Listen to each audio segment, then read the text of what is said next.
The fourth place where you can consider investing your money is into cryptocurrency. Now, cryptocurrency, again, very speculative, very volatile.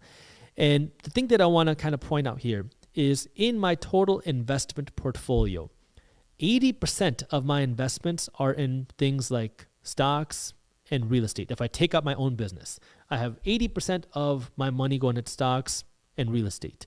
20% is in more of what I call the speculative investments. These are things like startups, these are things like cryptocurrencies, and these are things like precious metals like physical gold.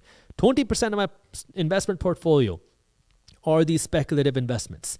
80% stocks and real estate. You're going to figure out the right percentage for you, but understand now cryptocurrency falls under that speculative side because it can go to zero and it can also go up very quickly. Now, the reason why I like cryptocurrency is because I have seen the benefit with things like cryptocurrency. I've had contractors that work with me and for me overseas. And paying contractors overseas, sending money that far is difficult and expensive. I used to have to go to the bank. I used to work with a different bank, an older bank, where I had to go to the bank to send wires. Sending a wire takes time and it's expensive. It was like $45 or something, $40 to $45 to send a wire overseas.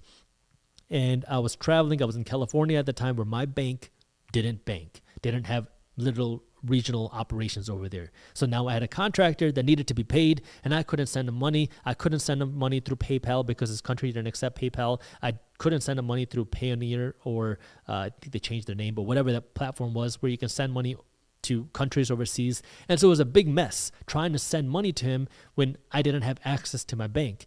And then I asked him if I could send him some cryptocurrency. He said, sure. And so I sent him cryptocurrency payments. He got it in a fraction of a second, or maybe like 5 seconds, and it cost me a couple cents. And that was a big light bulb moment for me where it's like, wow, this has really changed the game of how I can transfer money and how money is done. And so because of that, I own cryptocurrency. Now, I don't own a bunch of the smaller coins. I invest in the big things like Bitcoin and Ethereum and a couple other smaller ones, but mainly Bitcoin. And for me, this is a speculative investment. For me, it's an investment in the future. I believe in the blockchain, but I also understand the risks. I know it can go to zero. If it goes to zero, is it going to affect me? Not really. But if it goes up a lot, hey, that'd be cool. It'd be nice. It'd be fun. So as part of this speculative investment, something that I believe in the blockchain, but I also understand the risks, and that's how I invest my money, where 80% of my investments are stocks and real estate, 20% are some of the speculative things like startups, cryptocurrency, and gold.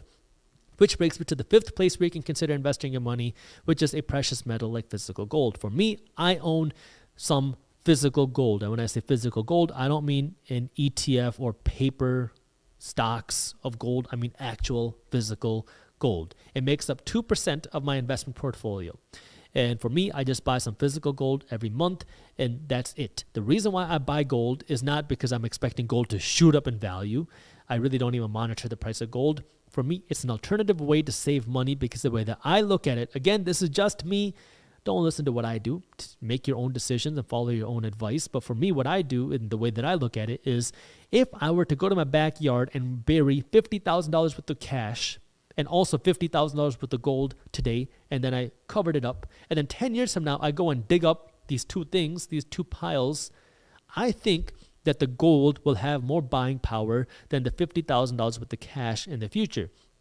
Because of that, I look at gold as an alternative way to save money, and I look at gold as a hedge against the worst case scenario types of situations. And by worst case scenario, I mean of something happening to the dollar, something happening to our economy. That is where gold could potentially have more value. So I don't look at gold like an investment. I look at gold like an alternative way to save money. It's an alternative insurance against doomsday scenarios. So that's why I own physical gold, and that's why the 5 places where I invest my money. And again, don't copy me. Don't blindly follow a random guy on YouTube. Do your own research. For me, the 5 places where I invest are: number 1, my own business and startups. Number 2, physical real estate. Number 3, stocks. Number 4, cryptocurrency. And number 5, physical gold. And this is where you can find the right combination for you. Our last inflation report came in cooler than expected, which naturally has some people excited, claiming the win on the inflation fight, which then poses the next natural question.